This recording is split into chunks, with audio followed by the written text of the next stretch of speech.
Hello everyone. आज मैं बचे हुए चावलों से बनाने जा रही हूँ एक बहुत ही टेस्टी रेसिपी। तो वीडियो को फुल वॉच ज़रूर कीजिएगा। और मेरे पास ये बची हुई कुछ सब्जियाँ हैं और 1 कप दही है। तो चलिए बनाना शुरू करते हैं एक बहुत ही टेस्टी रेसिपी जो आपकी फैमिली को और आप सभी को बहुत पसंद आएगी। तो मेरे पास ये चावल थे बचे हुए जो मैंने स्टोर करके रखे थे फ्रिज में। तो मैं यही सोच रही थी कि मैं इसको ना फेंकूं, मैं कुछ इससे अच्छी चीज़ बनाऊं जो मेरे बच्चों को पसंद आए। तो यही सोचकर मैंने ये रेसिपी बनाई और मैंने सोचा मैं आपके साथ भी शेयर करूं, क्योंकि सभी के घरों में कुछ ना कुछ खाने का सामान बचा रहता है। तो मैंने इन चावलों को एक मिक्सी के जार में डाल दिया है और अब मैं पीस रही हूँ इनको दही के साथ। तो 1 कप दही है और दही फ्रेश है और अच्छे से हमें इसको बारीक करके पीसना है। अगर आपको लगे कि इसमें पानी डालना है तो डाल सकते हैं, वैसे तो कम से कम पानी डालें तो ज़्यादा बेहतर है। और अब हम इसमें जो है मिक्स करने जा रहे हैं ब्रेड क्रम्स। तो ये इसमें ज़्यादा बारीक हमें ब्रेड क्रम्स नहीं करना, हल्का मोटा मोटा ही रखना है। तो एक ब्रेड पैकेट जो 10 रुपए का आता है उसको हमने बारीक कर लिया है हल्का मोटा, और हमें जो है इस बैटर में मिक्स करना है जिससे कि ये बैटर थोड़ा सा थिक हो जाए। तो इस बर्तन में थोड़ा ज़्यादा कम जगह थी, ये बैटर ज़्यादा था, तो फिर मैंने इसको बड़े बर्तन में कर लिया है। और अब हमें जो है इस ब्रेड को और बैटर को यानी कि चावल के बैटर को अच्छे से मिक्स करना है। तो दोनों चीज़ें अच्छे से मिक्स हो गई हैं। तो अब मैं इधर गैस ऑन करने के बाद रख रही हूँ कढ़ाई। तो मीडियम फ्लेम पर रख रही हूँ एक कढ़ाई, और कढ़ाई में अब मैं फ्राई करने जा रही हूँ सब्जियाँ। तो हमने इस कढ़ाई में डाल दिया है 1 चम्मच मस्टर्ड ऑयल, 1 पिंच हींग, आधा चम्मच जीरा, 1 चम्मच धनिया पाउडर, आधा चम्मच गरम मसाला और 1 चम्मच लाल मिर्च पाउडर। थोड़ा चटपटा, थोड़ा जो है तीखा हो जाए। तो अब मैं यहाँ जो सब्जियाँ ली हैं वो मेरे पास मटर, 2 गाजर, थोड़ी सी गोभी, ये 3 सब्जियाँ ही हैं और इनको हमें अच्छे से फ्राई करना है तड़के में डाल करके। उसके बाद हल्का सा नमक स्वाद के अनुसार चलाते हुए हमें जो है अब क्या करना है कि लो फ्लेम करनी है, और लो फ्लेम पर हमें सब्जियों को सॉफ्ट करना है, क्योंकि हम इन सब्जियों की बनाएंगे स्टफिंग। तो 2 मिनट के बाद प्लेट हटा के मैंने देखा सब्जियां हमारी अच्छे से सॉफ्ट हो गई हैं। तो अब हमें क्या करना है, अब हमें जो है इन सब्जियों को मैश करना है। तो एक मैशर से मैं कर रही हूँ यहाँ पर सब्जियों को मैश। सब्जियां जब मैश हो जाएं तो हमें जो है इनमें अपने अकॉर्डिंग, अगर आपको पसंद है तो इसमें आलू डाल सकते हैं, अगर आपको पसंद नहीं है तो नहीं डाल सकते हैं। तो मैं यहाँ पर 2 उबले हुए आलू डाल रही हूँ। 2 उबले हुए आलू डालने के बाद फिर से हमें जो है मैश करना है। तो यहाँ पर मैं सभी सब्जियों को इस तरह से मैश कर रही हूँ आलूओं के साथ। तो फ्लेम लो ही है, और लो फ्लेम के बाद फिर हमें अच्छे से इनको भूनना है, मिक्स करना है। और जब ये सब्जियाँ अच्छे से मिक्स हो जाए, मिल जाए, तो एक साइड हमें कढ़ाई को रख देना है। इधर जो हमने एक पतला सा डो तैयार किया है उसमें हमने हल्का सा नमक डाल दिया है, और नमक डालने के बाद हाथों पर पानी लगाया है, और फिर अब हमें इस तरह से फिर दोबारा से तैयार करना है जिससे कि ब्रेड और ये जो चावल का बैटर है वो अच्छे से मिक्स हो जाए।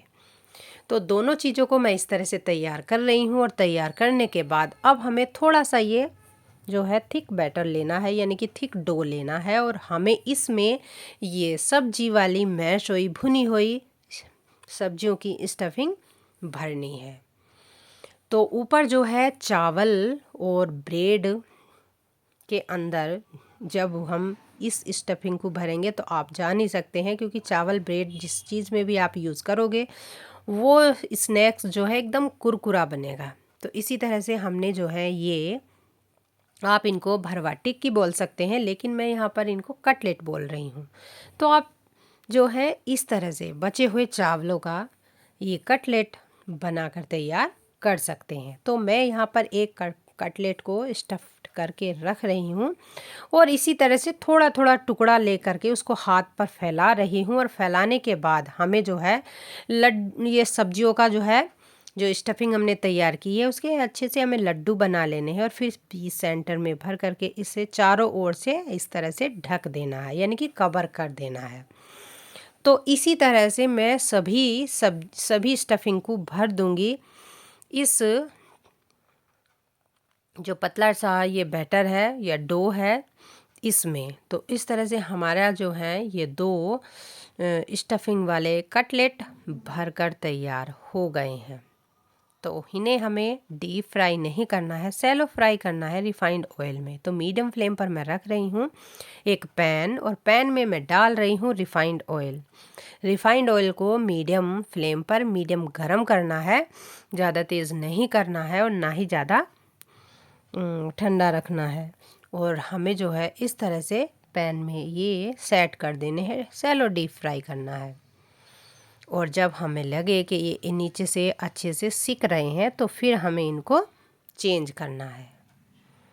तो ऊपर की जो चावल और ब्रेड की परत है उससे जो है ये कटलेट बहुत ही टेस्टी बनते हैं, कुरकुरे लगते हैं और अंदर से सॉफ्ट होते हैं।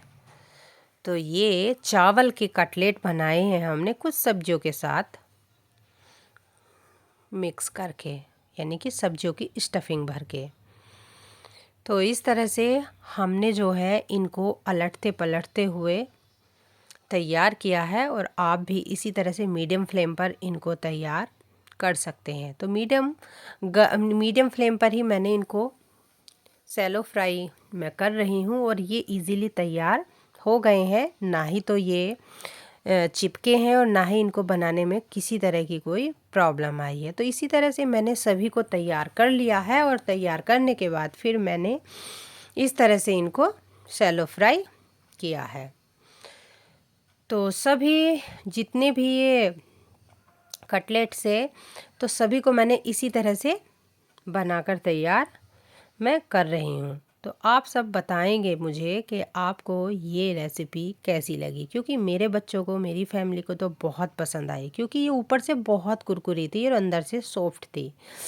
और आप इसको चाट की तरह भी खा सकते हैं और ऐसे भी चटनियों से खा सकते हैं। तो हमारे तो ये बचे हुए चावलों के कटलेट, भरवा कटलेट बनकर तैयार हो गए हैं। आप बताएं कि आप बचे हुए चावलों का कैसे यूज़ करती हो। तो मैंने तो इस तरह से यूज़ किया है। चलिए अब मैं इनको काट के दिखा रही हूँ, तो आप देखोगे कितने ये कुरकुरे हैं, ऊपर से जो है कुरकुरे हैं और अंदर से है सॉफ्ट। तो अभी ये गरम है, गरम गरम मैं दिखा रही हूँ।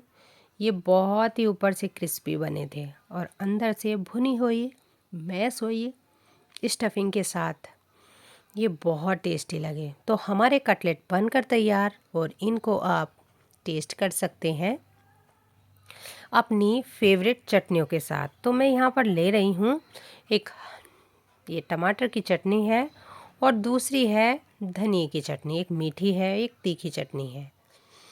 तो ये हमारे कटलेट बचे हुए चावलों से बनकर तैयार हुए हैं। आप मुझे बताएं कि आपको मेरी रेसिपी कैसी लगी।